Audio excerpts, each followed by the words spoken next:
काय गो माई? हं? नाही म्हणे विहीणबाई पहाटे पहाटेच गेल्या त्यांच्या घरी. हो, त्या आल्या होत्या तुम्हाला सांगायला, पण तुम्ही निजला होता. मी कसली निसतीये, पण म्हटले सकाळी सकाळी हिचे तोंड बघून स्वतःच्या दिवसाचे कल्याण कशाला करून घ्या. इतके टोकाला जाण्याची खरोखरीच गरज आहे का ताई? अगो बाई, पण मी म्हणते तुला तिची कड घेण्याची काय गरज आहे? अगो तेच तर म्हणते मी. पण ताई, एक गोष्ट तुझ्या ध्यानात आली का?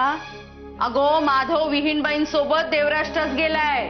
नुसता गेला नाहीये, त्या कोणत्या सरपंचांना विनंती करणार आहे म्हणे.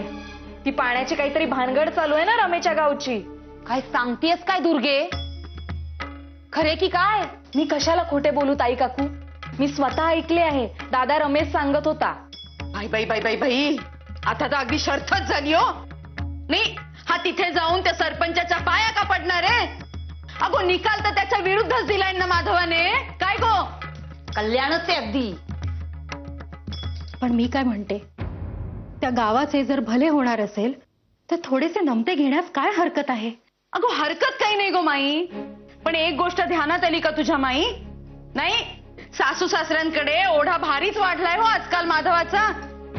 अगो त्या सरपंचाची बाजू लंगडी आहे हे ठाऊक असताना देखील त्याच्या बाजूने निकाल द्या अशी म्हणण्याची त्याच्या सासूची हिंमतच कशी होते म्हणते मी. नाही नाही वहिनी, त्याचे काय आहे, आपला जावई हा प्रश्न या ना त्या मार्गाने सोडवेलच अशी खात्रीच होती विहीणबाईंना, आणि अगदी तसेच झाले.